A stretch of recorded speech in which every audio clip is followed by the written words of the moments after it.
Hello students, I am Roshni. Welcome to Sapt study classes channel. तो आज हम देखने वाले हैं सारे आंसर्स। मैंने मापन एवं मात्रक के सारे इंपॉर्टेंट क्वेश्चंस आपको पहले वीडियो में प्रोवाइड करा चुकी हूँ। यदि अभी तक भी आपने वो क्वेश्चंस नहीं लिखे हैं तो मैंने डिस्क्रिप्शन में लिंक दी है, आप वहां से जाके पहले क्वेश्चंस अच्छे से इंक्लूड कीजिए अपनी कॉपी में और उसके बाद आप यहाँ पर आंसर को लिखिए। तो यहाँ पर आंसर लिखने से पहले आपको सबसे पहले क्वेश्चन लिखना होगा और यदि नहीं लिखे तो फटाफट लिख लीजिए। और यदि आप वीडियो पे नए आए हो और अभी तक आपने चैनल को सब्सक्राइब नहीं करा है तो फटाफट जाके ताप्ती स्टडी क्लासेस चैनल को सब्सक्राइब कर लीजिए ताकि आपको सारे सब्जेक्ट्स के इंपॉर्टेंट क्वेश्चंस और साथ ही साथ उनके आंसर्स भी मिल सके, वो भी एक्सप्लेनेशन के तहत। तो चलिए देखते हैं। मैंने यहाँ पर आपको पहले मापन एवं मात्रक के कितने बहुत सारे क्वेश्चंस बता चुकी हूँ। तो यहाँ पे मैं आपको 2 और 4 जो 2 यानी कि 2 और 4 मार्किंग वाले क्वेश्चंस है उसके मैं आंसर्स आज आपको प्रोवाइड कराने वाली हूँ। और इसी के बाद मैं नेक्स्ट वीडियो में आपको सारे दीर्घ उत्तरीय प्रश्न भी प्रोवाइड कराऊंगी। तो यहाँ पर पहले हम जो देखते हैं शॉर्ट आंसर देख लेते हैं कि बहुत सारे हमारे समथिंग 13 क्वेश्चन के आंसर मैंने इंक्लूड किए हैं। तो यहाँ पर हम देख लेते हैं। पहला क्वेश्चन क्या था हमारा, एसआई पद्धति की विशेषता लिखिए। तो अब मैंने यहाँ पे डायरेक्टली आंसर्स को इंक्लूड किया है क्योंकि आप क्वेश्चन उतार चुके होंगे और नहीं है तो आप उतार लीजिए, क्वेश्चंस को लिख लीजिए ताकि आपको आंसर बिल्कुल तो आपको क्वेश्चंस के बाद में डायरेक्ट इसके आंसर्स लिखना है। तो आप डायरेक्ट लिख सकते हैं, मैंने सीक्वेंस में लिखे, एक भी सीक्वेंस को इधर उधर नहीं करा है। तो चलिए स्टार्ट करते हैं। पहला क्वेश्चन क्या था, एसआई पद्धति की विशेषता लिखिए। तो यहाँ पर एसआई पद्धति की विशेषता में यहाँ पर 2 और 4 दोनों मार्किंग नंबर के बता रही हूँ। यदि 2 में आता है तो किस प्रकार करना है, 4 में आता है तो किस प्रकार करना है, ये भी मैं आपको बता देती हूँ। तो चलिए स्टार्ट करते हैं। पहला है एसआई पद्धति की विशेषताएं निम्न प्रकार है। तो यहाँ पर मैंने यदि 2 नंबर में आता है तो आप कितनी ओनली 2 विशेषताएं लिखेंगे, लेकिन यदि 4 नंबर में आता है तो आपको 4 विशेषताएं लिखना जरूरी है। तो पहली विशेषता क्या होंगी इसकी, यह एक युक्ति युक्त पद्धति है, अर्थात इस पद्धति में एक भौतिक राशि का केवल एक ही मात्रक होता है, यानी कि केवल एक मात्रक होगा। ये हमें क्या होगी, पहली विशेषता। आपको शॉर्ट में अगर याद रखना है, आपको पूरा याद नहीं हो पा रहा है तो सिर्फ एक ही मात्रक होता है, तो आपको जो इसका सीक्वेंस है वो भी याद आ जाएगा।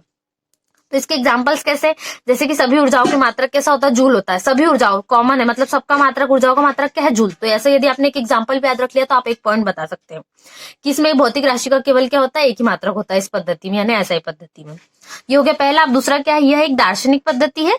इसमें परिमाण को 10 की घात में व्यक्त किया जा सकता है, मतलब 10 टू द पावर में हम इसको यूज कर सकते हैं, जैसे कि हमारे लिए यूजेबल है परिमाण। तो एसआई पद्धति की तीसरी विशेषता क्या हो जाएगी, यह एक संबद्ध पद्धति है, अर्थात इसमें सभी व्युत्पन्न मात्रक मूल मात्रकों का केवल गुणा एवं भाग प्राप्त किया जा सकता है। ये हो गई तीसरी विशेषता। अब यहाँ पे मैंने बता दी तीसरी और चौथी यदि आपको 4 मार्किंग में आए तो ही आपको करना है, नहीं तो आप 2 ही करोगे। तो चौथी क्या हो गई, यह अंतरराष्ट्रीय पद्धति है। तो ये इंटरनेशनल लेवल की जो है सिस्टम है। तो यहाँ पर हो गया हमारी 4 विशेषता। अब सेकंड क्वेश्चन की ओर मैं बढ़ती हूँ। क्या था, मात्रक किसे कहते हैं और हमें क्या बताना था, उसकी विशेषता बताना था। तो यहाँ पर मैंने जो प्रश्न क्रमांक 2 है उसको उत्तर इस प्रकार लिखा, मैंने विशेषता को 5 बताया। यदि शॉर्ट में आता है आपको तो आप कितनी 2 से 3 विशेषता भी बता सकते हैं। तो यहाँ पे पहले मैंने मात्रक की परिभाषा क्या होगी, आप लिख सकते हैं मात्रक डैश करके, किसी भौतिक राशि के मापन के लिए प्रयुक्त संदर्भ को उस भौतिक राशि का मात्रक कहते हैं। ये होगी मात्रक की परिभाषा। मैं विशेषता बताती हूँ क्या होंगी। इसमें निम्नलिखित विशेषता होती है, यानी मात्रक में, एक मात्रक में क्या होती है, निम्नलिखित विशेषता होती है। पहला, वह सुपरिभाषित हो, यानी कि मात्रक कैसा होना चाहिए, सुपरिभाषित, और वह उचित आकार का हो। और तीसरा क्या होगा, समय व स्थान के साथ उसमें कोई भी परिवर्तन ना हो, मतलब कोई भी चेंजेस नहीं होना चाहिए। वह सर्वमान्य हो, मतलब जो है एक मात्रक मैंने बनाया है तो क्या होना चाहिए, सभी दूर उसकी वैल्यू होना चाहिए। अब क्या है, इसे आसानी से पुनरुत्पादित किया जा सकता है, मतलब हम इसको डबल रिवाइज कर सके। ये हो गया हमारे क्या, मात्रक की विशेषता। अब मैं बढ़ती हूँ क्या, नेक्स्ट क्वेश्चन की ओर। तो यहाँ पे हमारा तीसरा प्रश्न क्या था, भौतिक राशि बताना था, उसके प्रकार। तो यहाँ पर मैंने पहले भौतिक राशि बता दी किसे कहते हैं और उसके प्रकार बताया। तो आप यहाँ पे यदि शॉर्ट में आए तो ओनली राशियों के नाम लिख लीजिए और उनके उदाहरण अगर देना चाहते हैं, अगर लॉन्ग नंबर में आता है जैसे कि 4 में, तो आप उसके उदाहरण भी दे सकते हैं। तो क्या होगा इसकी परिभाषा, जिन राशियों का मापन यथार्थ पूर्वक किया जा सकता है उन्हें हम क्या कहेंगे, भौतिक राशि कहेंगे। तो यहाँ पर ये 2 प्रकार की बता दी मैंने, एक तो मूल राशि और एक उत्पन्न राशि, और साथ ही साथ इनके मैंने एग्जाम्पल भी बता दिए। तो 2 से 3 ज्यादा से ज्यादा एग्जाम्पल बता सकते हैं जितने आपको याद है अच्छे से। तो मूल राशियों की मैंने परिभाषा बता दी कि ऐसी राशियां जिन्हें व्यक्त करने के लिए क्या हो, भौतिक राशियों की आवश्यकता नहीं होती। तो कैसी राशि कहलाएंगी, मूल राशि। मतलब भौतिक राशि की आवश्यकता नहीं होंगी तो यहाँ पर क्या होगा, ये मूल राशियां कहलाएंगी। तो मूल राशियों के एग्जाम्पल क्या होंगे, लंबाई, द्रव्यमान, समय, ज्योति तीव्रता, धारा, ताप और पदार्थ की मात्रा आदि, इतने सारे क्या है, ये मूल राशियां कहलाती है। अब यहाँ पे मैं व्युत्पन्न राशियां में बताती हूँ आपको किस प्रकार होगा। तो व्युत्पन्न राशियों में क्या होगा, वे राशियां जिन्हें मूल राशियों से उत्पन्न किया जाता है। अब यहाँ पे हमें आवश्यकता नहीं थी भौतिक राशियों की, लेकिन यहाँ पर मूल राशियों से डिनोट है क्या, व्युत्पन्न, यानी कि यदि मूल राशियां नहीं है तो व्युत्पन्न हम नहीं बना सकते, यानी कि मूल राशियों से ही उत्पन्न होकर जो राशियां बनेंगी वो व्युत्पन्न है, क्योंकि इसके नाम से ही समझ में आ रहा है। तो इसे कहा जाता है व्युत्पन्न राशि। अब इसके एग्जाम्पल कौन कौन से हो जाएंगे, इसके एग्जाम्पल हो जाएंगे क्षेत्रफल, वेग, बल और बल आघूर्ण। ये क्या हो गए, व्युत्पन्न राशियों के एग्जाम्पल हो गए। तो अब मैं बताती हूँ क्या प्रश्न क्रमांक 4, जहां पर मुझे मूल मात्रक और व्युत्पन्न मात्रक बताना है। तो इस वीडियो में आपको सारे आंसर्स बताए हैं, आप चाहे तो एक एक क्वेश्चंस करके उसके नीचे आंसर्स लिख सकते हैं। तो यहाँ पे मैं मूल मात्रक की पहले परिभाषा बताती हूँ, फिर व्युत्पन्न मात्रक की बताऊंगी किस प्रकार होंगे। तो मूल मात्रक क्या होते हैं, वे मात्रक जो एक दूसरे से पूर्वतः स्वतंत्र होते हैं, पूर्णतः स्वतंत्र होंगे, वो मात्रक कैसे होंगे, मूल मात्रक। और जिन्हें अन्य मात्रकों से व्युत्पन्न नहीं किया जा सकता, वही है कि हम पहले मूल मात्रक को ही बताएंगे, उसके बाद व्युत्पन्न, क्योंकि व्युत्पन्न किससे जुड़े हुए, मूल से। तो ये मूल मात्रक कहलाते हैं। इनकी संख्या 7 है। तो ये मैंने कैसे आपको क्वेश्चन भी पूछा था, तो आप इससे रिलेटेड अच्छे से टॉपिक को क्लियर कीजिए ताकि आपको इसके क्वेश्चन आंसर भी बिल्कुल अच्छे से बने।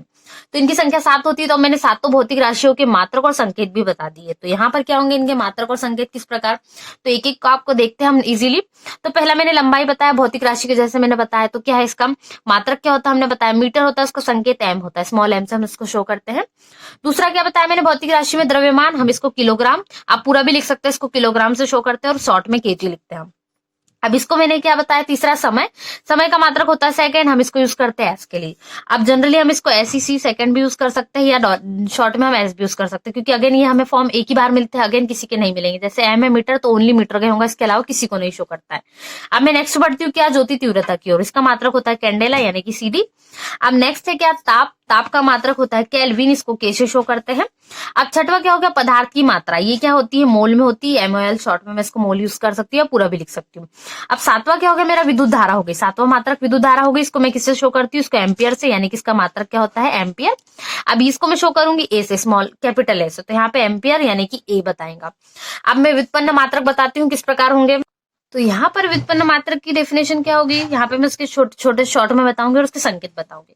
तो जैसे कि व्युत्पन्न मात्रक है, तो वे मात्रक जिन्हें मूल मात्रकों से प्राप्त या व्युत्पन्न किया जाता है व्युत्पन्न मात्रक कहलाते हैं। इनकी संख्या अनिश्चित है, मतलब फाइंड नहीं कर सकते कितनी है। जैसा कि मूल मात्रक हमने देखा संख्या कितनी होती है उनकी 7, लेकिन व्युत्पन्न मात्रक की संख्या ऐसी डिसाइडेड नहीं है कि कितनी होगी, बहुत सारी जिसको हम गिन नहीं सकते, इसलिए क्या है अनिश्चित है इसकी संख्या। अब इसके एग्जाम्पल मैं बताती हूँ किस प्रकार होंगे। क्षेत्रफल, इसको मीटर स्क्वायर में हम शो करते हैं। आयतन, इसका मात्रक क्या हो गया, घन मीटर यानी कि मीटर क्यूब हो गया। तो यहाँ पर हमने बता दिया, इस प्रकार इसको शो करेंगे क्षेत्रफल और आयतन को। अब नेक्स्ट क्वेश्चन हमें क्या दिया गया, हमें प्रश्न क्रमांक 5 देखना है, उसका क्या देना, हमें उत्तर देना। तो इसके उत्तर किस प्रकार होंगे, तो यहाँ पे 5वां प्रश्न क्या दिया गया था, मापन पद्धति क्या है और उनके प्रकार बताना था। तो यहाँ पर मैंने क्या करा है, मापन पद्धति को बताया, उसके प्रकार बताया है। तो अब हम इसको शॉर्ट में बता रहे हैं क्योंकि हमारे लिए ज्यादा नंबरिंग का नहीं है क्वेश्चन। तो यहाँ पर मैं बताती हूँ, मापन के लिए प्रयुक्त मूल मात्रकों और व्युत्पन्न मात्रकों के समुच्चय को मात्रक पद्धतियां कहते हैं। तो यहाँ पर ये होगी मात्रक पद्धतियां डिफाइन किस प्रकार होंगी। अब इसके कितने प्रकार होते हैं वो मैंने बता दिए। तो मापन पद्धतियां कितनी होती है, 4 प्रकार की होंगी। तो यहाँ पर 4 प्रकार की हमें बताना है क्या होती है। तो किस प्रकार बताया मैंने, पहला सीजीएस बता दिया, दूसरा एफपीएस बता दिया, तीसरा एमकेएस और चौथा क्या बता दी, एसआई पद्धति, जो कि सबसे इंटरनेशनल पद्धति है एसआई। इसकी विशेषता भी देख चुके पहले क्वेश्चन में।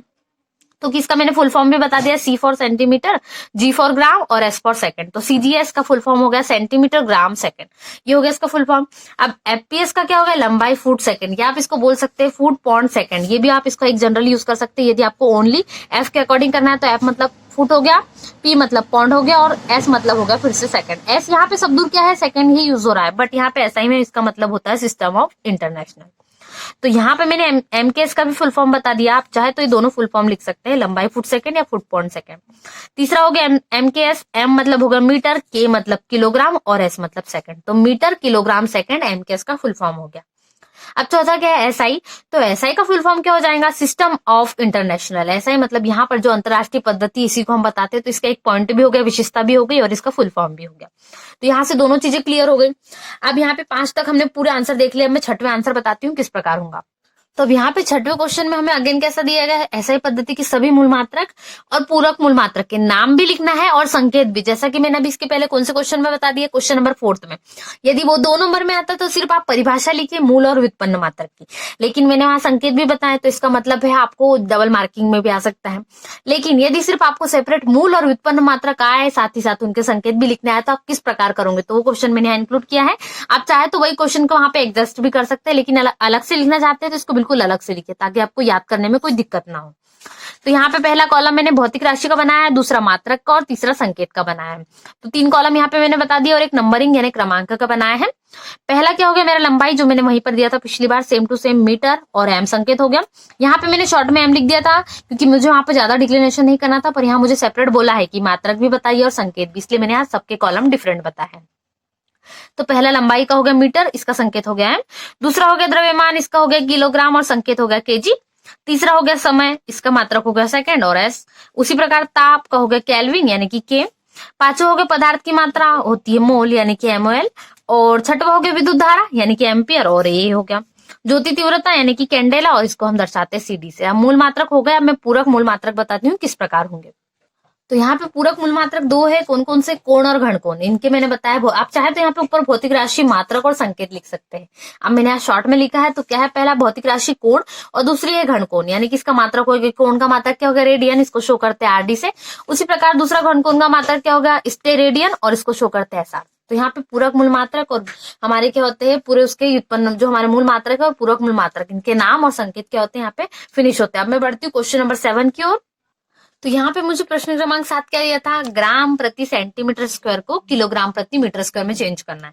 यहाँ पर सेम एग्जैक्ट क्वेश्चन आपको क्या आ सकता है, यहाँ पर आपको इसका घन आ सकता है, यानी कि तो यहाँ पर आपको सेम क्वेश्चन कैसा आ सकता है, जैसे कि यहाँ पे ग्राम प्रति सेंटीमीटर स्क्वायर, तो यहाँ ग्राम प्रति घन सेंटीमीटर आ सकता है। उसी प्रकार यहाँ पर भी क्या आ सकता है चेंजेस करने, किलोग्राम प्रति घन मीटर भी आ सकता है। यानी कि यहाँ दोनों में आपको करना है, कोई चेंजेस नहीं आएगा, बस यहाँ पे एग्जैक्टली आपने ये क्वेश्चन सॉल्व कर लिया तो ये वाला भी आपको बन जाएगा। यानी कि आपको एक ही क्वेश्चन के साथ 2 क्वेश्चन रेडी करके चलना है कि कोई भी यदि आए, दोनों अथवा में भी आ सकते हैं, तो आपको चेंजेस करना बिल्कुल एकदम आपको सीख लेना है कि कैसे करना है। तो इसको आप एकदम से सीख लेंगे कैसे, चलिए देखते हैं। तो मुझे जो क्वेश्चन दिया मैंने उसको क्या करा, रीडिंगली कर लिया। तो यहाँ से विमेय सूत्र क्या बन जाएगा, यहाँ ग्राम है मतलब द्रव्यमान एम अवेलेबल है, तो यस वहां पे एम की पावर 1 मतलब एम लिख सकते हैं। उसी प्रकार यहाँ पे क्या मुझे दिया है प्रति सेंटीमीटर स्क्वायर है, मतलब यदि मैं इसको ऊपर लेके जाऊं तो क्या हो जाएगा पावर में -2, यानी कि क्या हो गया एल अवेलेबल है यहाँ लंबाई यानी कि सेंटीमीटर, तो एल की पावर क्या हो गई -2।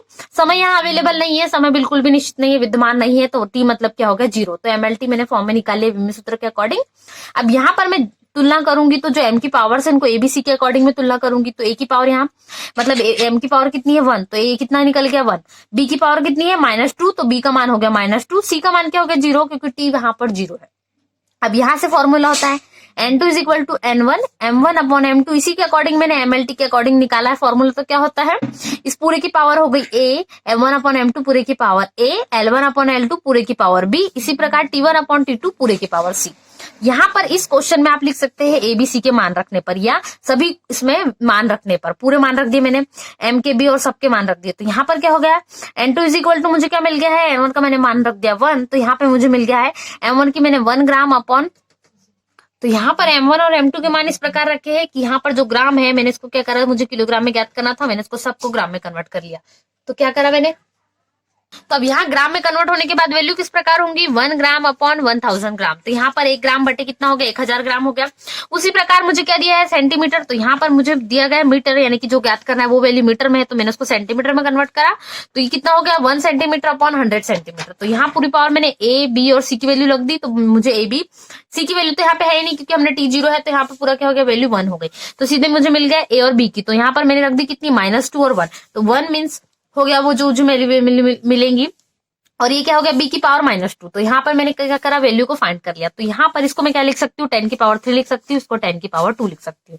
तो अगेन ये पावर जब मैं खोलूंगी तो क्या हो जाएगा -2, तो क्या हो जाएगा +2, तो यहाँ पे मुझे मिल जाएंगी वैल्यू क्या हो जाएगी 4 जब मैं अंदर पावर का मल्टीप्लीकेशन करूंगी। तो ये मुझे नेक्स्ट वैल्यू क्या मिलेंगी 10 की पावर -3 इंटू 10 की पावर 4।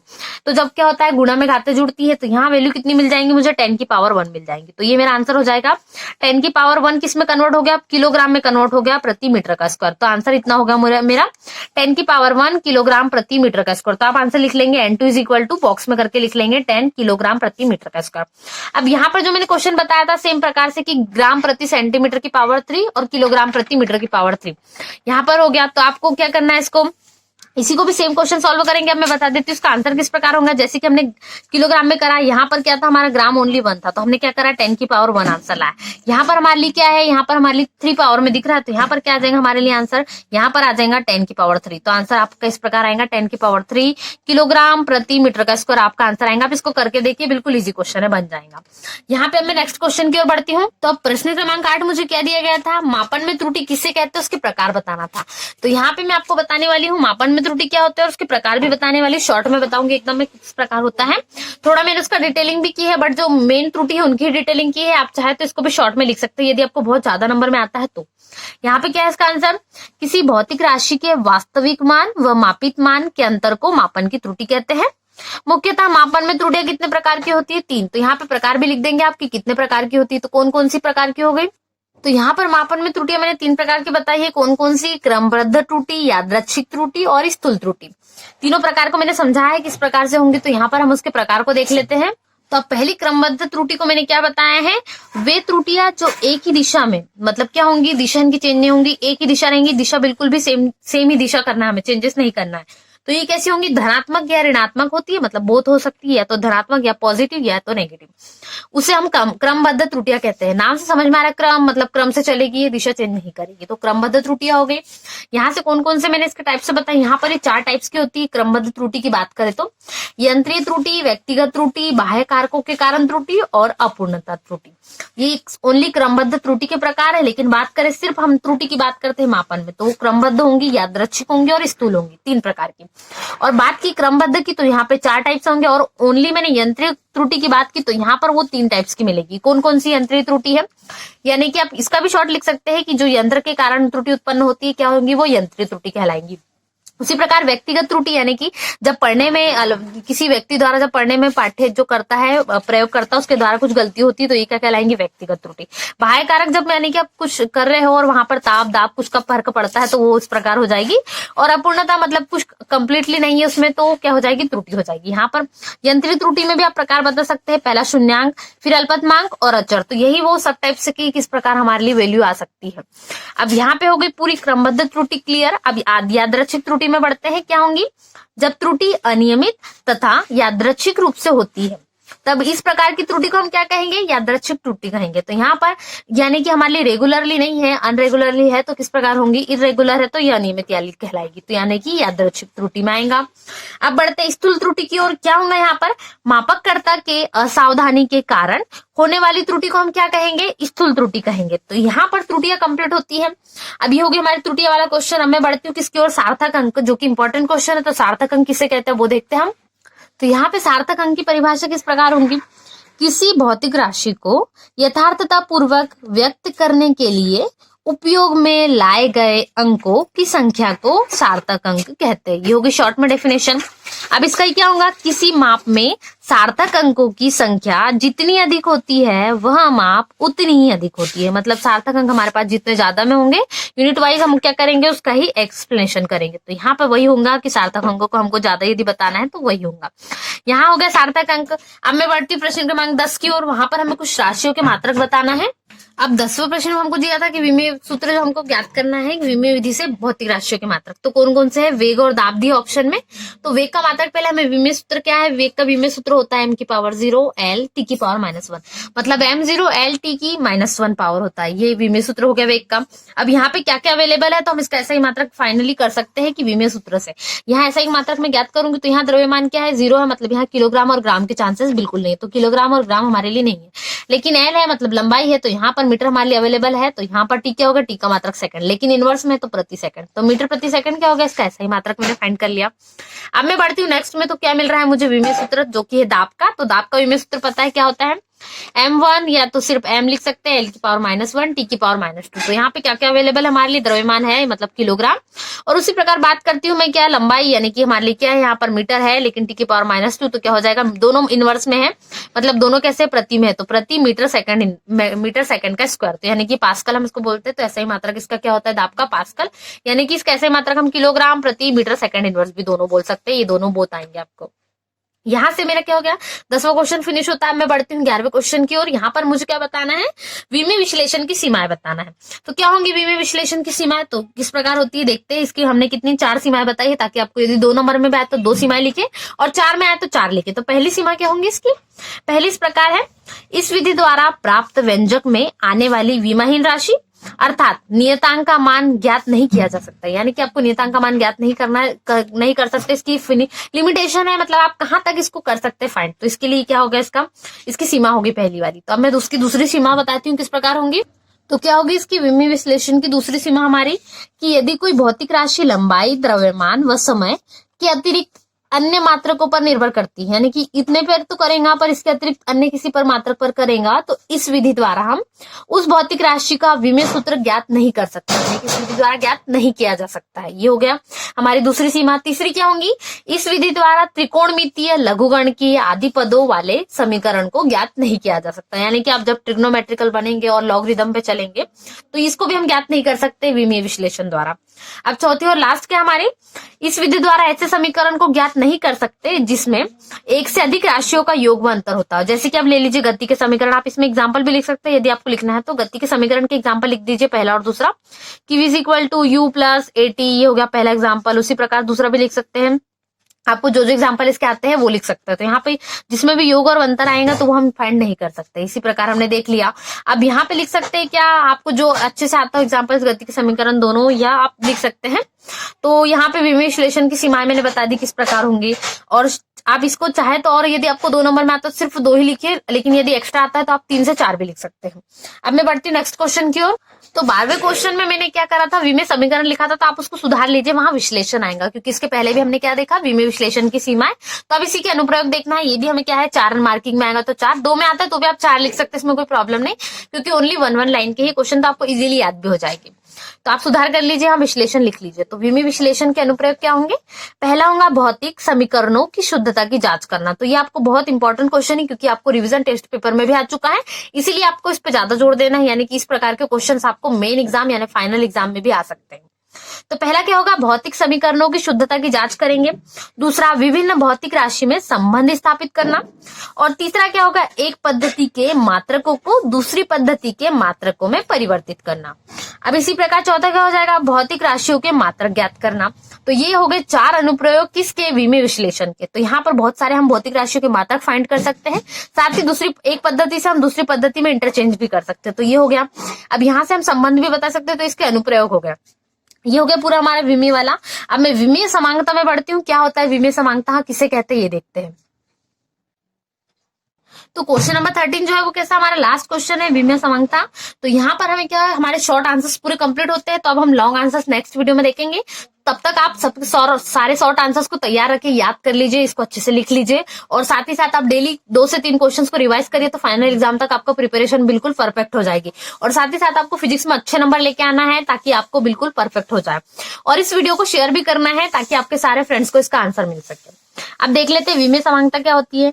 किसी भौतिक समीकरण के दोनों पक्षों के पदों की विमाएं सदैव समान होती है। यहाँ यदि आपको ऐसा आता है विमीय समांगता का सिद्धांत किसे कहते हैं, तो आप ये भी लिख सकते हैं, इसमें भी कोई चेंजेस नहीं है। यानी कि विमीय समांगता का सिद्धांत यदि आए तो भी आपको क्या लिखना है, यही क्वेश्चन लिखना है, इसमें कोई चेंजेस नहीं करना है। तो यही विमीय समांगता हमने देख ली। यहाँ से आप पूरा लिख लेंगे यदि सिद्धांत भी आता है तो, कि दोनों पदों की क्या होती है, सदैव समान होती है विमाएं। अर्थात केवल उन्हीं राशियों को जोड़ा या घटाया जा सकता है जिनकी विमाएं कैसी हो, समान हो। तो ये हमारे लिए जब विमाएं समान होगा तभी विमीय समांगता इसका नाम दिया गया है। तो यहाँ पर विमीय समांगता भी हमारी क्लोज होती है। यानी कि हमने प्रश्न क्रमांक 1 से लेकर 13 तक पूरे आंसर सॉल्व कर लिए, वो भी किसके, मापन और मात्रक के। तो पहले मैंने इसको इंपॉर्टेंट क्वेश्चंस बताए, अब मैंने डायरेक्टली इसके आंसर बताए, क्योंकि क्वेश्चन आप लिख चुके हैं, और नहीं लिखा है तो लिख लीजिए, डिस्क्रिप्शन में लिंक दी गई है। और साथ ही साथ अपने फ्रेंड्स के साथ इस वीडियोस को शेयर भी कीजिए, और यदि वीडियो पे नए आए हो तो सब्सक्राइब जरूर कीजिए ताप्ती स्टडी क्लासेस चैनल को, ताकि आपको आगे सारे इंपॉर्टेंट क्वेश्चंस वो भी आंसर सहित मिल सके। तो चलिए मिलते हैं नेक्स्ट वीडियो में। Thanks for watching.